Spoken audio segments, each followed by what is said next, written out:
Tragedy struck Iyamu village in Illushi, Esan, southeast local government area of Edo State, as a 14-year-old boy, Okonkwo Obinna Emmanuel, reportedly died after being subjected to a failed bulletproof charm test.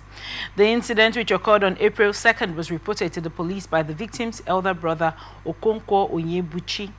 Sources reveal that a self-acclaimed native doctor identified as Amechi Edozunwo, alongside one Kelvin Ugu, had allegedly performed the charm on the minor, meant to make him invulnerable to physical attacks. During the ritual, the suspects reportedly struck the boy's head with a bottle to test the charm's effectiveness. The blow caused a severe head injury, and although the boy was rushed to a nearby hospital for treatment, he died 3 days later on April 5th. The deceased's body has now been deposited at the hospital mortuary for autopsy. The suspects, Edozuno and Uguru, have been arrested and are currently in police custody as investigations continue. When contacted, the spokesperson of the Edo State Police Command, Moses Iyamu, acknowledged the incident but said he would revert with further details. As of the time of filing this report, no official statement had been released by the command. Mr. Kolawole, today we have this, this really disturbing and equally sad occurrence, that happened in Edo State. What are your thoughts on this report? It's a sad case, a sad story, given that children, this boy that just died due to this occult practice was a 14-year-old. 14 years, and it begs the question, why would a 14-year-old be involved in such a thing as, doing a bulletproof charm for himself? I don't know where we are getting it wrong with the kids of nowadays. Is it the parents? Is it the society? Is it the information they are getting?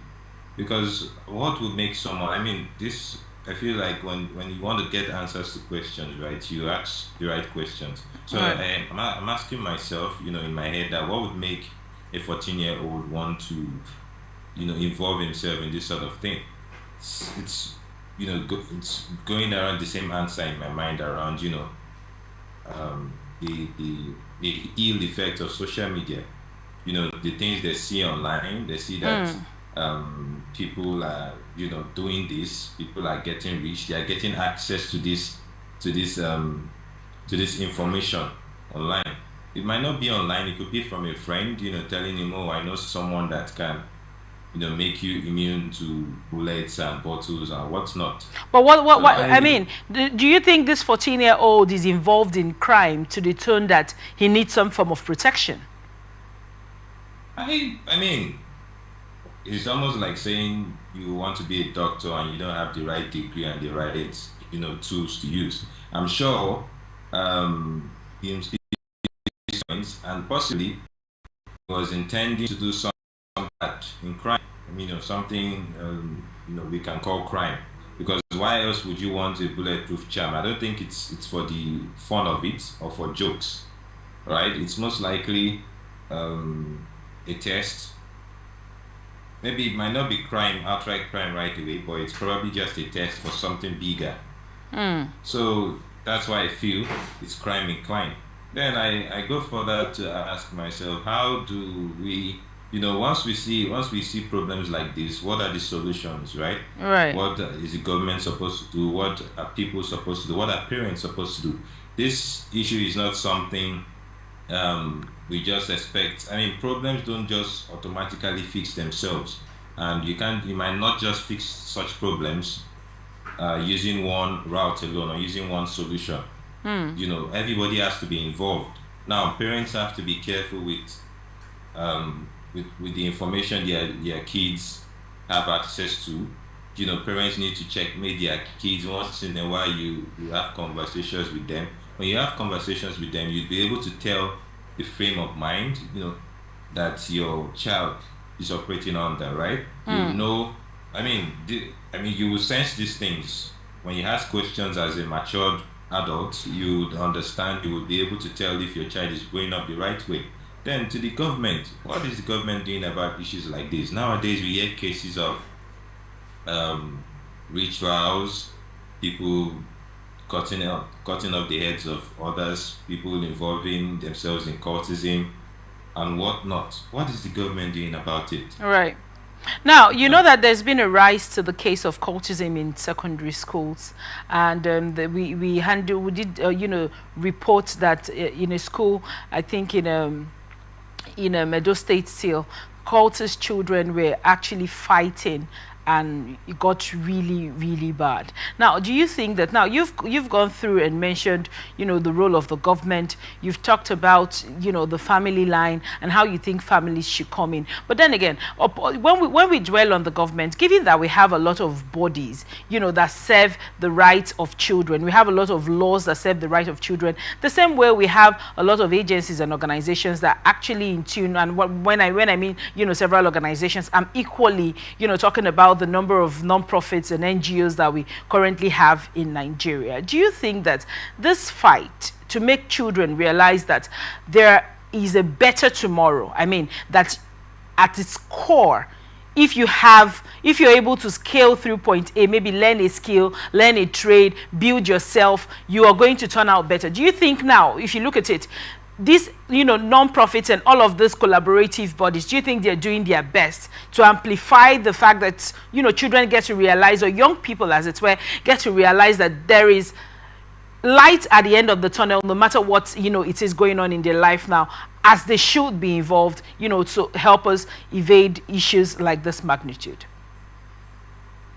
well, that's a good question, and I would say that when there is a problem, right? When there is a problem, um, it's definitely starting from somewhere, Okay. right? When people are also involved in trying to fix this problem, NGOs, parents, and whatnot, it means we are trying, but we need to try harder, right? If it's becoming more prominent, I mean, the issue of ritual killings, cultism, and things such as this, if it's becoming more prominent, that means we need to focus more on the problem and see how we can reduce the rate at which it's getting worse. Now, NGOs need to be more proactive, be more involved in talking to kids. But let's not forget that when you have a society where, how do I best explain this? Okay, it's just like I mean, there's nothing to be ashamed of in this. We are all Nigerians. When you go to university, Right. and you want to study computer, I know it's getting better now, but back in my days, you find out that you just learn the theory, right? And you graduate as a Right. computer science student.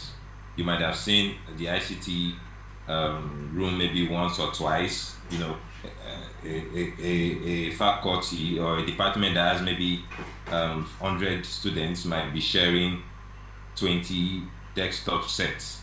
What am I talking about? What I'm trying to say is, when you have issues like this, and the society itself is not leaning towards solutions, then all what parents are doing, all what NGOs are doing, all the sensitization and the talking to, the plenty talks, would not yield anything.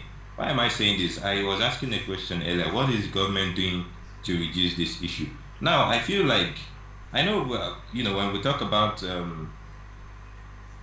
occult practices, we all know it's linked towards the traditional African culture. All You right. get what I say, what I mean, right?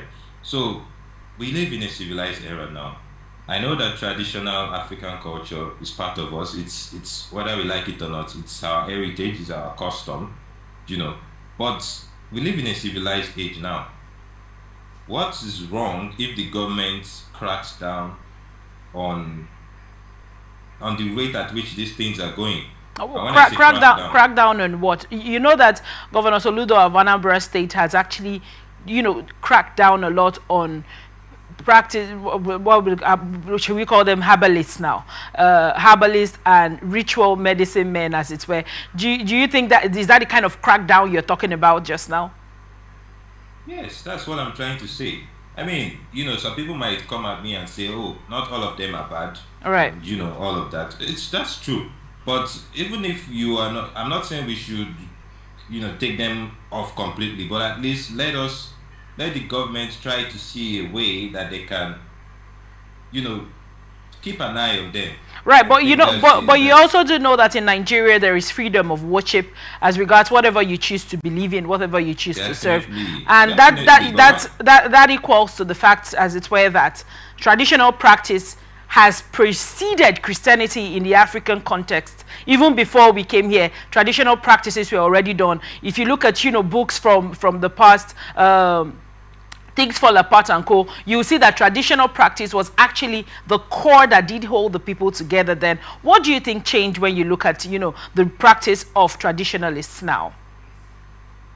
now, like I was saying, right, we live in a civilized society now, and with the rate at which the negativity of, occultism, ritualism or rituals is going on, Right. this needs to be looked at differently. Like I said, we can agree that not all of them are bad, Okay. but when we intentionally keep an eye, I mean, if freedom of worship or whatever religion you want to practice, or when it's now a case where people are being killed, our children are being given access to things like this 14-year-old, then there's a problem. Well, there's nothing bad in a traditional priest or or a traditional person, saying no to that. Do you get where I'm coming from? Right. Fine, you do these things. It's part of your modus operandi for what it's worth. But now a kid of 14 years old is coming to you for a charm. You have the right to say no as well because you know it's wrong. When people come to you to do rituals and whatnot, you do it, right? But you also do it with the mind that you are committing a crime. So when you are caught eventually, that's why I said the government should keep an eye on them. I don't know if they want to even form an organization for them. I don't know if that's the solution. But I feel like it wouldn't make it seem out of control now. Today you hear issues of people of an NYC member being called into parts. The next morning you hear of a pregnant woman. The next morning you hear of people kidnapped for rituals and Right. whatnot. It's getting too much. So that's why I feel this should be looked at critically. Thank you so much for your